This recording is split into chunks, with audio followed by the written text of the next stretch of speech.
Assalamualaikum warahmatullahi wabarakatuh. Perkenalkan, nama saya Ika Rahmawati dengan NIM 22010154. Saya berasal dari kelas A2, Bimbingan dan Konseling, angkatan 2022. Video ini dibuat untuk memenuhi tugas UAS mata kuliah Kewirausahaan Masyarakat yang diampu oleh Bapak Acep Haryudin MPD. Baik, langsung saja kepada presentasi atau pemaparan mengenai produk yang saya buat. Nah, jadi produk yang saya buat ini adalah makanan, yaitu rice ball. Nah, merek yang saya buat yaitu Bowlicious. Nah, Bowlicious ini tuh terdiri dari dua kata. Yang pertama bowl, yang kedua delicious. Bowl berarti mangkok dan delicious berarti enak. Jadi makanan yang saya buat ini adalah makanan yang dalam mangkok yang enak gitu. Nah, lalu di sini juga saya membuat analisis SWOT mengenai produk saya yang terdiri dari kelebihan, kekurangan, peluang dan juga ancaman. Nah, saya akan menjelaskan mengenai kelebihan dari produk saya terlebih dahulu. Yang pertama yaitu variannya yang beragam gitu, karena si rice ball ini atau Bowlicious ini tuh makanannya itu bisa beragam gitu isinya. Bisa si karbohidratnya bisa dari nasi, bisa dari mie, bisa dari kentang. Nah, lalu si proteinnya ini juga bisa beragam, bisa dari daging ayam, daging sapi, sosis, bakso, telur, dan lain sebagainya. Begitupun dengan sayur yang ada di dalamnya, itu bisa dari selada, dari tomat, timun, atau lain sebagainya. Jadi isinya itu bisa disesuaikan gitu, bisa beragam. Nah, lalu yang kedua itu sehat dan juga praktis. Kenapa sehat? Karena produk yang saya tekankan ini tuh ada karbonya, ada proteinnya, ada sayur mayurnya juga. Nah, lalu praktis. Kenapa praktis? Karena si kemasannya itu dari mangkuk gitu, mangkuk yang dari kertas gitu. Dan praktis juga karena si makanan ini tuh satu produk, satu makanan, tapi terdapat banyak jenis gitu di dalamnya. Nah, lalu yang ketiga yaitu bahan baku lokal. Kenapa lokal? Karena sayur mayurnya dan segala macamnya itu bisa didapatkan dari petani-petani lokal gitu. Nah, lalu yang keempat yaitu penjualannya bisa berupa offline dan juga online gitu. Apalagi mengikuti zaman gitu ya, tidak hanya dijajakan secara offline langsung tapi juga online gitu. Saya bisa menggunakan layanan seperti GrabFood, GoFood, ShopeeFood, dan lain sebagainya gitu. Nah, lalu juga ada kelemahan gitu dari produk yang saya buat ini. Yang pertama itu adalah kompetensi yang cukup tinggi, karena seperti yang kita tahu bahwa rice bowl ini tuh penjualnya nggak 1-2 gitu, tapi banyak sekali gitu di masyarakat.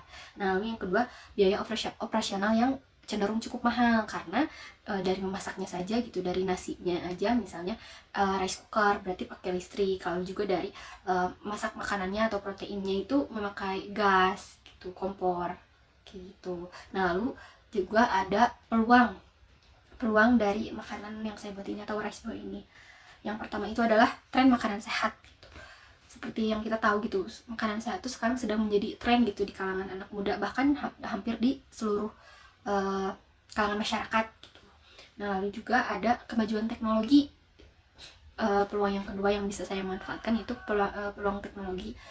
Peluangnya itu yang saya bisa menggunakan penjualan mengenai meliputi online gitu, platform online yang sekarang marak digunakan gitu oleh masyarakat gitu kan.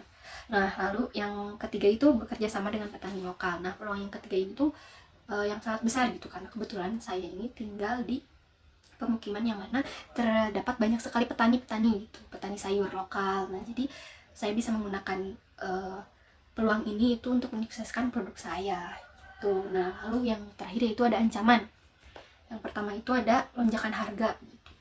Lonjakan harga dari bahan-bahan yang saya buat gitu, walaupun saya tinggal di banyak sekali petani gitu, tapi tetap ada kemungkinan dari lonjakan harga ini, karena sayur mayur ini biasanya harganya tergantung dengan cuaca dan juga kualitas gitu. Nah, lalu yang terakhir itu ada perubahan selera konsumen gitu, karena seperti yang kita tahu bahwa selera pasar ini tuh sering kali berganti gitu, sangat sering berganti. Jadi si selera konsumen atau tren yang sedang terjadi tuh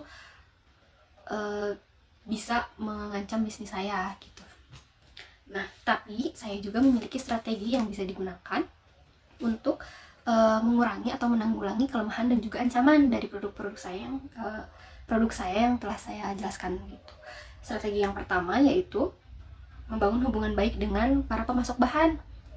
Karena yang sudah saya sebutkan tadi bahwa bahwa produk saya ini bergantung pada bahan yang digunakan gitu. Tapi ketika saya membangun relasi atau membangun hubungan yang baik dengan para pemasok, baik itu sayur ataupun protein yang lainnya gitu, saya bisa membuat kesepakatan gitu. Saya dengan petani itu bisa membuat kesepakatan yang sama-sama menguntungkan gitu. Nah, lalu yang kedua itu ada menghadirkan menu baru dengan berkala. Nah, kan tadi ancaman yang sudah saya sebutkannya itu perubahan selera konsumen yang seringkali berubah gitu, mengikuti tren yang berjalan. Nah, jadi saya bisa menghadirkan produk yang sesuai dengan tren-tren tersebut. Misalnya, tren yang sedang marak kemarin itu atau sekarang itu bakso pedas gitu.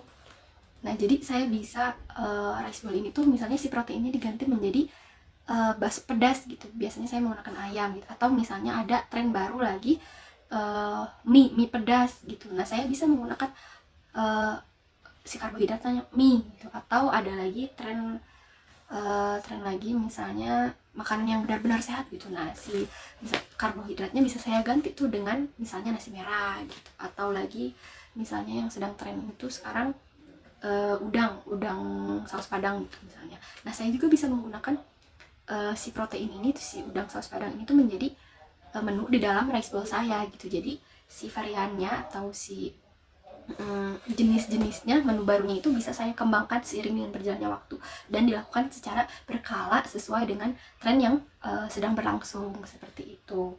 Nah, selain itu juga rencana yang bisa saya buat dalam pengembangan bisnis ini yaitu produk ini bisa dijual secara offline-nya itu di